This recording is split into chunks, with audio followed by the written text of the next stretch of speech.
right අපි මේ ඇවිල්ලා තියෙන්නේ මේ විශ්වයේ තියෙන බලගතුම ස්ථාන. මේ භද්‍රකල්පයේ පහළ වුණු කකුසඳ කොණාගමන කාශ්‍යප ගෞතම කියන සතර බුදවරු සමාප්ත සීන් වැඩි සිටි පුණ්‍ය භූමියක තමයි අපි මේ. ඒතර මේ තියෙන වැදගත් සෙල්ලිපිය. මේක තමයි පොළොන්නරුව රජකම් කරන නිස්සංක මල්ල කියලා රජ කෙනෙක්. ඒ නිස්සංක මල්ල රජතුමා ස්ථාපිත කරපු සෙල් ටැඹේ තමයි මේක. මේ සෙල් ටැඹෙන් පැහැදිලි කරනවා නිස්සංක මල්ල රජතුමා පොළොන්නරුව රජකම් කරන්නේ. පොළොන්නරුව රජකම් කරන කාලය තුල මේ අනුරාධපුරයේ රුවන්වැලිසෑය වඳින්නේ. රුවන්වැලිසෑය වඳින්න ඇවිල්ලා මෙන්න මේ රුවන්වැලිසෑය මේ සලපතල මළුවේ ඉඳලා මෙන්න මෙතන ඉඳලා රාජ්‍ය ආඥාවන් නිකුත් කරනවා. මෙතන ඉඳලා ගව් 7ක් දුරට යනකන් සතුන් මැරීම තහනම්. ඒ රාජ්‍ය ආඥාව නිකුත් කරාට පස්සේ ඉඳ ඉන්න දෙවිවරු සතුටටපත් වෙනවා. දෙවිවරු සතුටටපත් වෙලා දේව ස්වරූපයෙන් ඇවිල්ලා නිස්සංක මල්ල රජතුමත් එක්ක කතා කරා කියලා තමයි මේ සෙල් ටැඹේ තියෙන්නේ. හරිද? මේ තියෙන සිංහල මේ බ්‍රහ්මි සෙල්ලිපිය. බලන්න මේකේ සමහර අකුරු සිංහල අක්ෂර වගේ. අපි ඉතිහාසයේ ගවේෂණය කරන්නේ මෙන්න මේ එවිඩන්ස් එක. මේ භද්‍රකල්පයේ පහළ වුණු කකුසඳ කොණාගමන කාශ්‍යප ගෞතම කියන සතර බුදවරු සමාප්ත සුවින් වැඩි සිටි පුණ්‍යම පුණ්‍ය භූමියක් විතර. මේ රුවන්වැලිසෑය බොහෝ වැදගත් කරුණු ගොඩක් තියෙනවා මට කියලා දෙන්න. මේ රුවන්වැලිසෑයේ තියෙනවා දොරටු 4ක්. උතුරු දොරටුව, දකුණු දොරටුව, නැගෙනහිර දොරටුව, බටහිර දොරටුව. මෙන්න මේකට තමයි කියන්නේ නැගෙනහිර දොරටුව. ඔය කෙලින්ම පිටිපස්සේ තියෙන බටහිර දොරටුව. අන්න එතන තමයි මේකේ වැදගත් සිද්ධාස්ථානය තියෙන්නේ. මම එතන ඉඳලා සේරම ටික පැහැදිලි කරලා දෙන්න. දැන් මගේ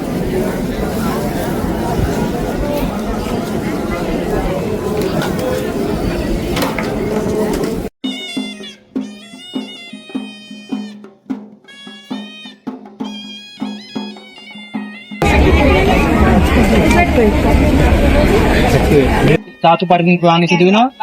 මම විස්තර ටික දැන් ගොඩක් තියෙනවා කියලා දෙන්නම්. ඒ කට්ටිය තේරම ආවද අපේ? රයිට් මෙන්න ඉන්න රජතුමා බලාගන්න. මේ ඉන්නේ බාතිකාවේ රජතුමා. රයිට්. රුවන්වැලිසෑය ඉදි කරන්නේ දුටුගැමුණු රජතුමා, ඉවර කරනවා සද්ධාතිස්ස රජතුමා. නමුත් දුටුගැමුණු රජතුමා වගේම සද්ධාතිස්ස රජතුමා වගේම ශාසනයට මා විශාල වැඩ කොටසක් කරපු රජ කෙනෙක් තමයි මේ ඉන්නේ. මෙයාට කියන්නේ බාතිකාවේ රජ. මේ බාතිකාවේ රජතුමාගේ දෛනික සිරිත තමයි සාමාන්‍යයෙන් මේ බාතිකාවේ කියන්නේ දුටුගැමුණු රජතුමා වගේම ශාසනික ඉහළ මෙහෙවරක් කරපු රජ. මේ බාතිකාවේ රජතුමාගේ දෛනික සිරිත තමයි මේ මහා සෑය වඳින්න නැතුව එයා කවදාවත් රාත්‍රී ආහාර ගන්න. මේ බාතිකාවේ රජතුමාගේ පාලන කාලය මේ රටවැසියන් ලව්වලා දෑසමන් මල් වගා කරනවා. දෑසමන් මල් වගා කරවලා මේ දෑසමන් මල් කඩාගෙන ඇවිල්ලා මේ රුවන්වැලිසෑය පොත් කැරල්ල උඩට කිරණකම් මල් වලින් වට කරවලා පණ්ඩුකාභය රජතුමා හදපු අබේ වැවෙන් වතුර ගෙනාලා ලී වලින් ජල ඉසින මැතින් නදලා ජලය ඉසපු රජ කෙනෙක් තමයි මේ බාතිකාව. ලංකාවේ ඉඳලා දූතයන් රෝමයට ඇදලා රෝමයෙන් පබළු ගෙනල්ලා පබළු වලින් ආලෝකමත් කරපු රජ කෙනෙක් තමයි බාතිකාව. මේ බාතිකාභය රජතුමාගේ දෛනික ජීවිත තමයි මේ මහා සෑය වඳින්න නැතුව රාත්‍රී ආහාර ගන්න. දවසක් එයා රජ කෙනෙක් නිසා එයාට අමතක වීමක් වෙලා රාත්‍රී ආහාරය ගන්න හදද්දිම එයාට මතක් වෙනවා අනේ දෙයියනේ අද මම මහා සෑය වන්දනාමාන කරේ නෑනේ. මේ මොහොතේම ගත්ත බත් පිට පල්ලෙහින් තියලා ඇවිල්ලා මේ සලපතල මළුවේ වැඳගෙන ඇවිදිද්දී එයාට ඇහෙනවා හරි මිහිරි හඬින් පිරිසජ්ජායනා කරන සද්ද. මේ බාතිකාව දැන් මේ මිහිරි හඬින් පිරිසජ්ජායනා කරන සද්දය එන්නේ මේ ධාතු ගර්භය ඇතුලේ රහතන් වහන්සේලා තමයි පිරිසජ්ජායනා කරන්නේ. නම් බාතිකාවේ රජතුමාට පේන්නේ. බාතිකාවේ රජතුමා මේ සලපතල මළුවේ ඇවිදිනවා විපරම් කරනවා මේ මිහිරි හඬින් පිරිසජ්ජායනා කරන සද්දය මේ කියන කට්ටිය කොහෙද ඉන්නේ කියලා හොයාගන්න නැහැ. බාතිකාවේ රජතුමා මොකද කරන්නේ මේ සලපතල මළුවේ එක්තරා වූ ස්ථානයකට ඇවිල්ලා වැඳගෙන අදිෂ්ඨානයක්. මම මේ ශාසනයට මහ විශාල වැඩ කොටසක් කරපු රජ කෙනෙක්. මට මේ මිහිරි හඬින් පිරිසජ්ජායනා කරන ශබ්දේ ඇහෙන්නේ කොහෙන්ද කියලා දැනගන්න මිසක් මම මෙතනින් නැගිටින්නේ නැහැ කියලා මේ සලපතල මළුවේ වාඩිලා අදිෂ්ඨානය. ඒ අදිෂ්ඨානය කරන සැනින් සක්‍ර දෙවියගේ පණ්ඩු කම්බල ආසනෙ උනේ. සක්‍ර දෙවියගේ පණ්ඩු කම්බල ආසනෙ යොදුන් 17ක් විතර. යොදුන් 6ක් පළල. යොදුනක් කියන තපුන් 18ක් ගෙස් කරලා බලන්න ආත්මශය. ඔය පණ්ඩු කම්බල ආසනෙ උනුනාට පස්සේ සක්‍ර දෙවිය දිව්වේ නෙත් ඔතල බලනවා මේ මොකද උනේ. එතකොට එයා දකිනවා මේ බාතිකාවේ රජතුමාගේ අදිෂ්ඨානය. මේ මොහොතේම මොකද කරන්නේ සක්‍ර දෙවියා මේ රුවන්වැලිසෑය ධාතු ගර්භය ඇතුලේ පිරිසජ්ජායනා කරන රහතන් වහන්සේලාට ඒ බව දැනෙනවා. ඊට පස්සේ මොකද කරන්නේ? ඒක රහතන් වහන්සේ නම කෙලියට ඇවිල්ලා බාතිකාවේ රජතුමාගේ අතින් අල්ලගෙන ධාතු ගර්භය දුන්නා. සාමාන්‍ය රහතන් වහන්සේලාට පුළුවන් ඕනම කෙනෙක් අතින් අල්ලගෙන අහසින් උනත් අරයි. දැන් ඔයාලා අහලා ඉතින් අපි පුදුමාඳුරු නන්ද පික්සු අතින් අල්ලගෙන දිව්‍ය ලෝක පෙන්වන්න එක්කන්නේ ඒ රහතන් වහන්සේලාගේ විශ්මිත හැකිය. ඒ රහතන් වහන්සේලා අතින් අල්ලගෙන බාතිකාවේ රජතුමා මේ ධාතු ගර්භය ඇතුළේ එක්කගෙන මමත් මේ රුවන්වැලිසෑය ධාතු ගර්භයේ දෙකෙන් දැකලා නැහැ. නමුත් මම විශ්වවිද්‍යාලේ ඉගෙන ගන්න කාලේ ධාතු ගර්භයේ පිළිගලා තියෙන ආකාරය ධාතු වර්ණාව මේ ධාතු ගර්භය ඇතුලේ තියෙන භාග්‍යතුන් වහන්සේගේ ජීවන කතාව සිත්තම් කරලා විශ්වාන්තර ජාතක ඉඳලා මේ ජාතක මේක නිරූපණය කළා. වාතිකාවේ රජුම හරිම සතුටුයි. මට මේ මගේ ඇස් එකෙන් මේ ධාතු ගර්භය දැක ගන්න අවස්ථාව ලැබුණානේ කියලා. ඉතින්ම සතුටු වෙලා මේ හිතේ හැටියට මේ ධාතු ගර්භය වන්දනාමාන කරන්න රහතන් වහන්සේලා ඉත් සලස්සත්. වාතිකාවේ රජුම හිතේ හැටියට ධාතු ගර්භය වන්දනාමාන කරලා ඉවරනාට පස්සේ නැවත ඒ රහතන් වහන්සේ අතින් අල්ලගෙන වාතිකාවේ රජුම එළියට ගෙනලා අන්න ඒ වෙලාවේ වාතිකාවේ රජුමට දුම සතුටු මට පූර්වයේ පිනක් තිබ්බා මට මේ ධාතු ගර්භය ඇස් එකෙන් දැක්ක. හැබැයි යාට ඒ වගේ උත්සාහයක් ඇතුළේ අනේ මම මගේ ඇස් දෙකෙන් මේ ධාතු ගර්භය දැක්සට මගේ රටවැසියන්ට මේ ධාතු ගර්භය ඇස් දෙකෙන් දැක ගන්න විදිහක් නැහැ කියන සිතිවිල්ල පහළ වුණාට පස්සේ වාතිකාවේ රජතුමා මේ ධාතු ගර්භය ඇතුලේ දැක්ක හැම සිදුවීමක්ම නැටි වලින් හඹලා සාමාන්‍ය මිනිස්සුන්ට පවා පෙන්නවා කියලා කියනවා. අන්න එහෙම ශාසනයක වැඩ කොටසක් කරපු රජකෙනෙක් තමයි මෙන්න මේ ඉන්න වාතිකාවේ රජ. අපි සාමාන්‍ය රුවන්වැලිසෑය වේදමානයේ ඉඳලා සාදු කිව්වත් කුසල් තමයි.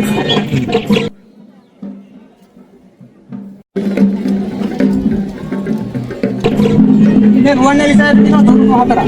උතුරු දොරටුව, දකුණු දොරටුව, නැගෙනහිර දොරටුව, බටහිර දොරටුව. අපි අසුරුන දොරටුව, නැගෙනහිර දොරටුව, ඒ කෙලින්ම තියෙන පිටිපස්සේ තියෙන බටහිර දොරටුව තමයි. අපි රුවන්වැලිසෑය වඳින්න ඕනේ මෙන්න මෙතන. මේකට විශේෂ හේතුවක් තියෙනවා. මම ඔයාලට කිව්වා මේ මහා මෙවුනාව ඉන්නේ වෙස්මාරු කරන්න පුළුවන් නාග කන්‍යාව ඉන්නේ. ඔය බටහිර දොරටුව කවදාවත් විවෘත කරන්න. අරන්න ඔකට ඉබ්බ දාලා තියෙන මලකට ගන්න. ඇයි විවෘත කරන්නේ නැත්තේ? ඔයාලා දන්නවා අපේ මහසෑය ඉදි කරලා තියෙන ඔබත් මමත් සරණ ගිය අපේ ගෞතම බුදුහාමුදුරන්ගේ ශාරීරික ධාතු 8න් එකක් ද්‍රෝණයක් ධාතු නාගන තමයි. ඔය ද්‍රෝණයක් ධාතු නාගන පීකන්නේ නාග ලෝක. ප්‍රති සම්පන්න සාමණේර ස්වාමීන් වහන්සේ නම නාග ලෝකෙට ගිහින් තමයි ද්‍රෝණයක් ධාතු නාගලා කියන දෙන්නේ මහසෑය තැන්පත් කරන්නේ ඒක අපි කවුරුත් දන්නවා. මේ අදට මේ රුවන්වැලිසෑය වඳින්න දෙනවා නාග ලෝකේ නාගයෝ ඔයාලා අපි වගේ මනුස්ස වේශ මවාගෙන මෙන්න මේ කරු. එන්නෙත් ඕකෙන් යන්නෙත් ඕකෙන් එකයි ඔක වහලා දිනව බටහිර දොරටුව එහා පැත්තේ නාග විමාට තියෙනවා. අපේ රටේ රජවරු 196ක් රජකම්.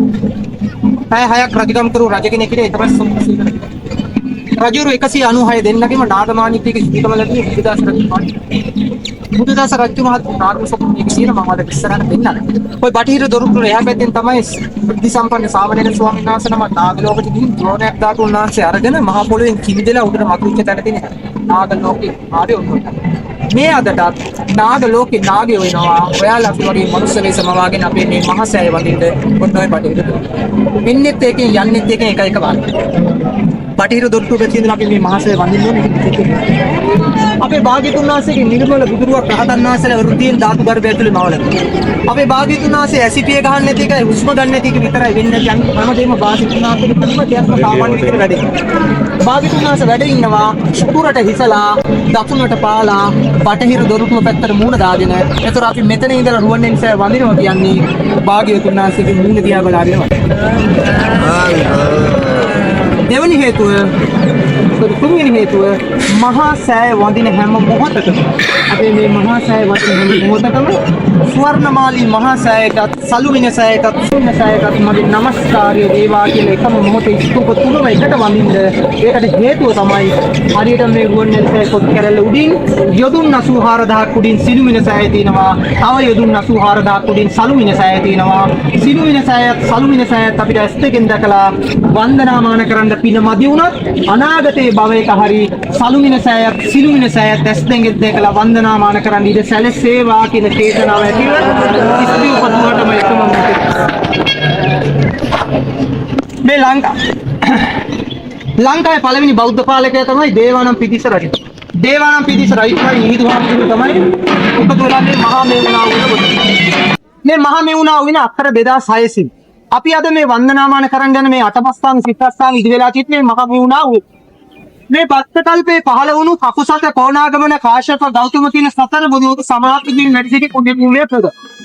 ඒ දේවානම් පිටිස රජුමයි මිහිඳුහාමුදුරුවෝයි යනවා මේ රුවන්වැලිසෑය මේ භූමිය දෙක. ඔබ දෙන්නේ දේවානම් පිටිස රජුමයි මිහිඳුහාමුදුරුවෝ. ඒතකොට මේ රුවන්වැලිසෑය ඉදි වෙලා නැහැ. මේ භූමිය ලැබිලා මිහිඳුහාමුදුරුවෝගේ අතේ තියෙන සෑසමන් මල් මික. ওই දැසමන් මල් මික මෙන්න මේ මහ පොළොවේ. උත්සාහම මේ මහ පොළොව දෙතුරුන් දෙනවා කම්පා වෙනවා දෙතුරුන් දෙනවා කම්පා වෙනවා දෙතුරුන් දෙනවා කම්පා. දේවනම් පිරිස රජතුමානෝ මිහිඳු හාමුදුරුවන්ගෙන් ඇයි ස්වාමීනි මේ මහ පොළොව දෙදුලි පිටි කප්පාදේ. මිහිඳු හාමුදුරුව වදාළනවා මේ භද්‍ර කල්පේ පහළ වුණු අකුසඳ ඕනාගමන කාශ්‍යප සෞතම කියන සතර බුදු සමාප්ත සුවින් වැඩි සිටි පුණ්‍ය භූමියක් වෙත. ඒ වගේම ඔබත් මමත් සරණ ගිය අපේ ගෞතම බුදුහාමුදුරුවන්ගේ ශාරීරික ධාතු වටින් එකක් ප්‍රෝණයක් ප්‍රාතිනාසය දක්වත් කළ මෙන්න මෙතන මහා සෑයක් ඉදි වෙනවා.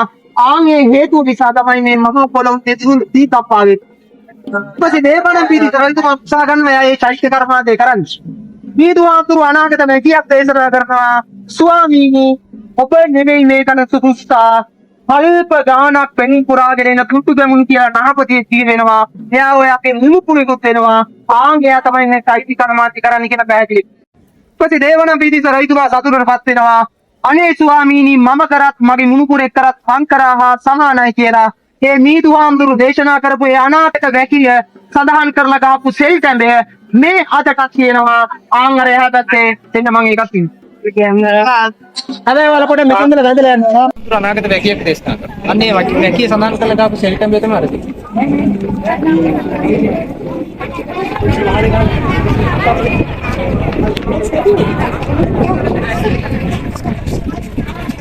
අර ආවරණේ දාලා තියෙන ඒකද? ලිපිය තමයි. මොකද උත්තරයේ තියෙන අනාගතයෙන් මෙතන මහා සෑයක් ඉදි කරනවා දුටු ගැමුණු කියලා රජ කෙනෙක්. අන්නේ මේක දැන් එතකොට දැන් මං කියන්නේ මේ දේවනම් පිටිස් රජතුමා මිහිඳු හාමුදුරුවෝ මේ භූමියට එනවනේ. ඇවිල්ලා දයසමන් මල් ඉස්සම් මේ මහ පොළොව දෙතුන් දෙලා කම්පා වෙනවනේ මිහිඳු හාමුදුරුවෝ දේවනම් පිටිස් රජතුමානෝ මිහිඳු හාමුදුරුවෝ ඇයි මේක කම්පා වෙන්නේ? ඒකගෙන මෙතන මහා සෑයක් තියෙනවා. ඒ මහා සෑය ඉදි කරන්න යනවනේ දේවනම් පිටිස් රජතුමා මිහිඳු හාමුදුරුවෝ අනාගත වැකියක් දේශනා කරනවා. ඔබ නෙමෙයි මේකට සුදුස්සා. කල්ප ගාන පෙරම් පුරාගෙන ඉන්න දුටු ගැමුණු කියලා නරපති දිනන යා ඔයාගේ මුණුපුරෙකුත් වෙනවා. එයා තමයි මේක කරන්නේ කියලා. අන්නේ අනාගත වැකිය තමයි සඳහන්. එතකොට දුටු ගැමුණු රජතුමා ඉපදිලත් නැහැ. හරිද? දැන් දුටු ගැමුණු රජතුමා ජයශ්‍රී දැන් දේවනම් පිටිස් රජතුමා ජයශ්‍රී බෝධි රෝපණය කරනවානේ. දුටු ගැමුණු රජතුමා රජ අපේ රට එක්සේසත් කරාට පස්සේ ජයශ්‍රී බෝධිට බුද්ධ බෝධි පූජාවක් කියලා එනවා. එද්දි දකින්න මේ සෙල්ක. එතකොට දුටු ගැමුණු රජතුමාට පුදුම සතුටුයි. මම ඉපදිලත් මිහිඳු මහ රහතන් වහන්සේ දිවසින් දැකලා මම අහවල් කාලේ ඉපදිනවා මම මෙතන මහා සෑයක් ඉදිනවා කියලා සෙල්ක දක්වනවා. අන්නේ උත්තේජනත් එක තමයි රජතුමා තමන්ගේ කාමරයට කියලා හිත ඉන්න මම දැන් එළහරත් එක්ක යුද්ධයක් කරා. ගෝවිතන්පත් විනාශ වෙලා තියෙන සොල්දාදුව මැරුණා. ආයෙ මං කොහොමද මේ තරම් විශාල ස්තූපයක් හදන්න ආයෙ රටවැසියෝ මහන්සි කරවල අයබදු එකතු කරන්නේ කොහොමද කඩොල් කපන්නේ කොහොමද කියලා හිතුවා. අන්නේ සිටිවිල්ල දකින්න දේවතාව. අන්නේ දේවතාවගේ සිටිවිල්ල කියන සක්‍ර දෙවියයි. සක්‍ර දෙවිය මේ මොහොතේ නියෝග කරනවා විශ්වකර්ම හිමිය පුත්‍රයාට දුටු ගැමුණු රජතුමා මහා මෙවුනා වුනේ මහසෑයක් ඉදි කරන්න යනවා. අන්න ඒකට ඕන හැම අමුද්‍රව්‍යයක්ම මවන්නේ කියලා. ගඩොල් මවනවා මුතු මැණික් මවනවා විශ්වකර්ම දිව්‍ය පුත්‍රයා මේ රුවන්වැලි සෑය හදන්න දෙවියන්ගෙන් පුදුම උදව් ලැබිලා තියෙනවා දුටු ගැමුණු රජතුමා. ඊළඟ එක තමයි වල ඇහුවා අර ඇත්දලා. ඒක දුටු ගැමුණු රජතුමාගේ හස්ති රාජ්‍යයේ ඇත්දලා දෙකක්. මේකේ ඇත්දලා දෙකක් තියෙනවා. ඒක උන්ටත් වෙන කාලයක්. ඒක විද්‍යාත්මක දේ තමයි මේ රුවන්වැලි සෑය සලපතල මළුවේ තියෙන උෂ්ණත්වයේ වැඩි වෙද්දී ඇත්දලා දෙක උස්සේ. ඒකෙන් දැනගන්න පුළුවන් මේ භූමියේ තියෙන හීසු. දැන් කූල් වෙන කාලේ ඇත්දලා දෙක පල්ලෙහාට. ඒක ඇල්ල දුටු ගැමුණු රජතුමාගේ හස්ති රාජ්‍යයේ ඇත්දලා දෙකනේ. ඒකෙන් ඩිසයිඩ් කරන්නේ අපි තීරණය කරගන්නේ මේ රුවන්වැලි සෑය මේ භූමියේ තියෙන හීට් එක වැඩි වෙන්න ඇත්දලා දෙක උස්සේ. හීට් එක නැත්නම් ඇත්දලා දෙක පල්ලෙහාට ගිහින්. මොක තමයි ඒකේ ඇත්ත කතාව. හරිද? උත්තර රූප දෙක. අර තියෙන රූප දෙක. අර ඉන්නේ දුටු ගැමුණු රජතුමා යාගේ අම්මා විහාර මාදලි. ඉතින් අපි පුඩි කාලේ ගන්නවා මම එතන ගිහලා තියෙනවා. මේ රුවන්වැලි සෑය තව දෙකක් දෙයක්. අර වාට පේනවද අර සුදු පාට රවුමක් තියෙන බිම අර ඇඳලා. අර ඔය තියෙන බිම සුදු පාට රවුමක් වෙනවා. හරි ඔය රවුම හොඳට බලන්න. මේ රුවන්වැලි සෑය අවුරුද්දකට සැරයක් තුනු පිළියම්. 2040 අවුරුද්ද වෙනකම් මේක අපොයින්ට්මන්ට් අරන් තියෙන කාටවත් බෑ මේ රුවන්වැලි සෑය තුනු පිළියම්. ඒ තරම් මේකට කැමති වෙනවා පිළියම්. දැන් අවුරුදු ගානකට තිබ්බ මේක සාමාන්‍ය තුනු පිළියම් කරේ පේ වෙලා ඉන්නේ. අවුරුද්දක් පස්සේ. සිද්ධාර්ථකන් පේ මේක හිමුවා. අර උඩ කොත්තරල හරියට පුදු ගගයිදී පුද්දල ගිහින්. එළියට ඒක කඩාගෙන පැටෙන්න උන්නත. ඒ මිනිහට සීරීමක් මේ මනුස්සයෙක් සීරීමක් මනුස්සයෙක් කවුරුත් දෙවිගෙනෙක් මා උස්සන්නේ වෙල බිහින් කිව්වා. ඒ තරම් මේක යන්නස්. ඒ වැටිච්ච තැන තමයි සම්පූර්ණ.